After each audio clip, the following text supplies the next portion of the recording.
Hello YouTube, it's your boy Goatee Gaming. I'm here today bring you this game called Throne and Liberty. And if you're new to my channel, go ahead and hit that like button, subscribe, and comment, man. Comment in the comment section what you like about the video and if you are willing to try out this game.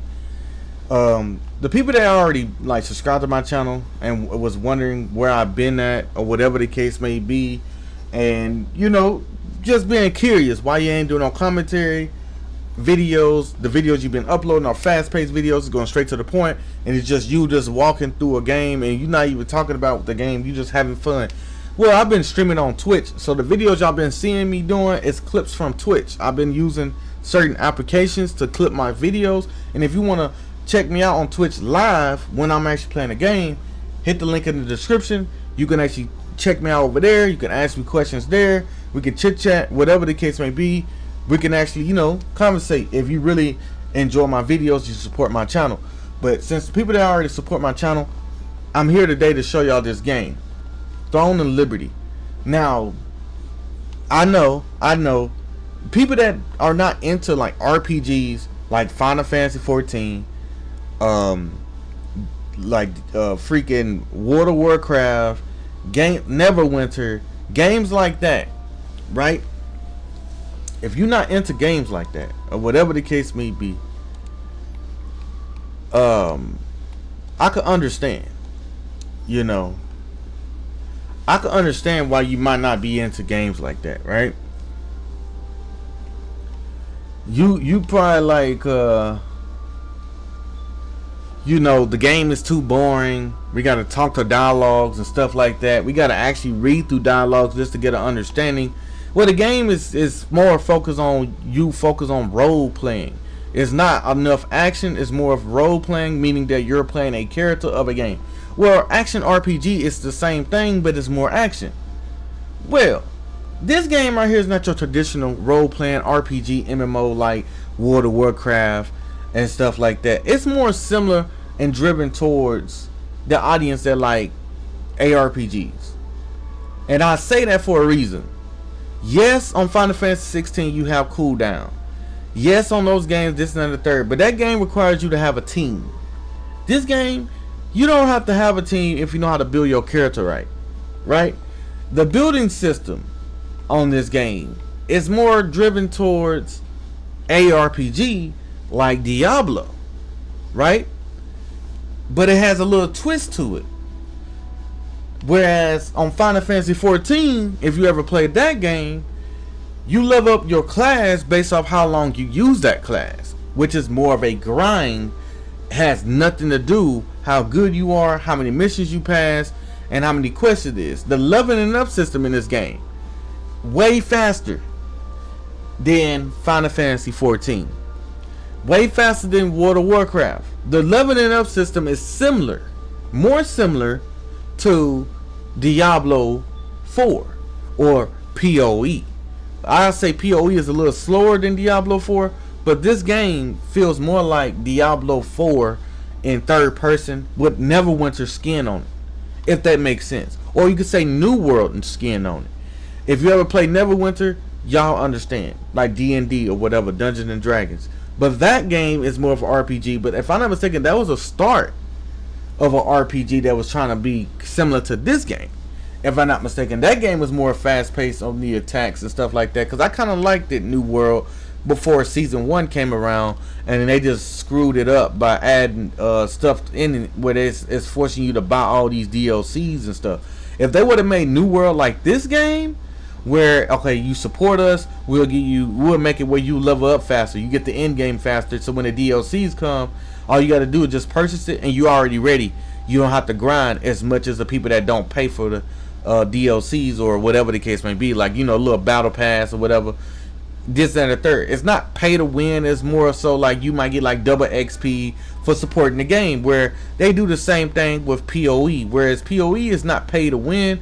It's more so they might give you double XP, or you get like certain skins and cosmetics that allow you to be able to get through the game, to get to maps. Getting to maps is still a challenge no matter how much money you spend on your character. It doesn't do as much to spend on your character, whereas this game, it kind of does, because they trying to make it a different game to have that that crack type vibes to it, where you might want to come back to this game and it has replay value or whatever the case may be. Where I'm already halfway through to end game, whereas in Final Fantasy 14, I could probably get to end game that same day if I had a team, but I wouldn't be able to get to halfway in 2 days or in like 12 hours or less time than I actually did in this game.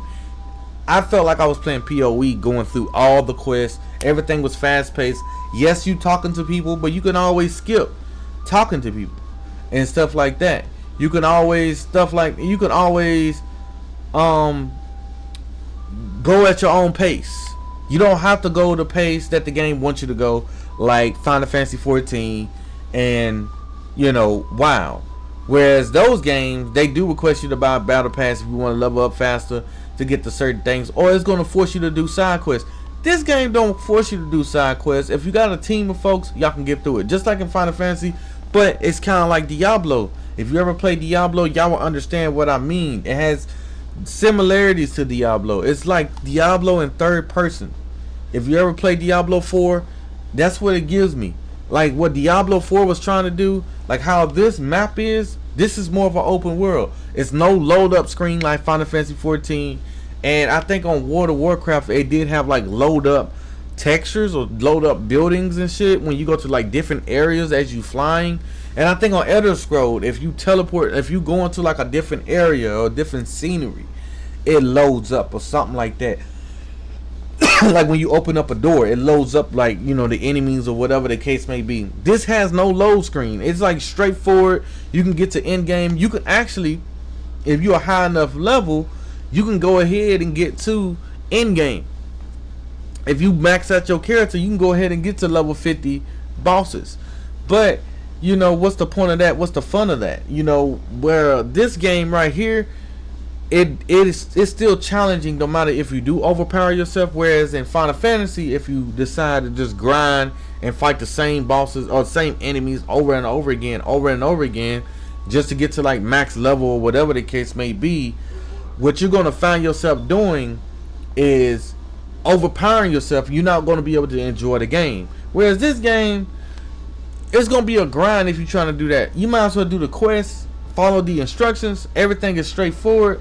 The leveling up system is more similar to an ARPG. It's simpler than World of Warcraft and all of that, because those games require a grind. When I mean by a grind, they reward you the more time you put in the game. If you decide you trying to run through it, you're not going to be able to do it.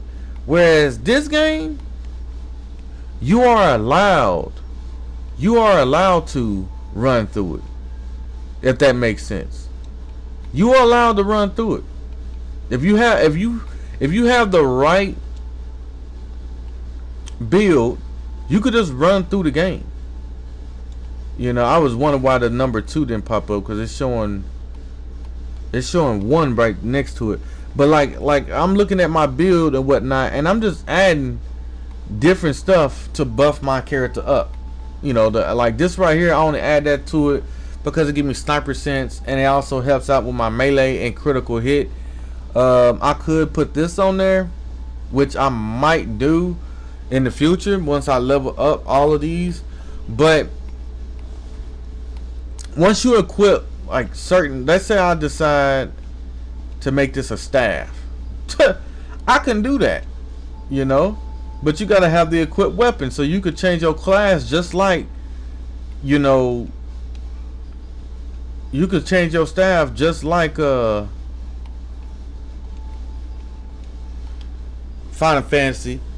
But the game has a mastery rank that's similar to Diablo. So it's like, I imagine Final Fantasy 14 and Diablo 4 had a baby. That's what this game is. It's more open world than Final Fantasy. It doesn't have any type of load. The map might not be as big as Final Fantasy, because Final Fantasy got different levels. You got different cities that you travel to. Like you might travel on the other side of the globe, which is on this side of the thing, and this and that, the third. This map might not be as big as Final Fantasy, but it is big enough for you to enjoy and not get confused or where you at and what you got to do. Whereas Final Fantasy, Yes, everything is linear. Yes, you got to do certain quests, but they require you to grind. And then the attacks looks like a regular RPG, like what's the name? It's more boring, if you can say. If you're not into those RPGs, it has a boring factor to the fighting.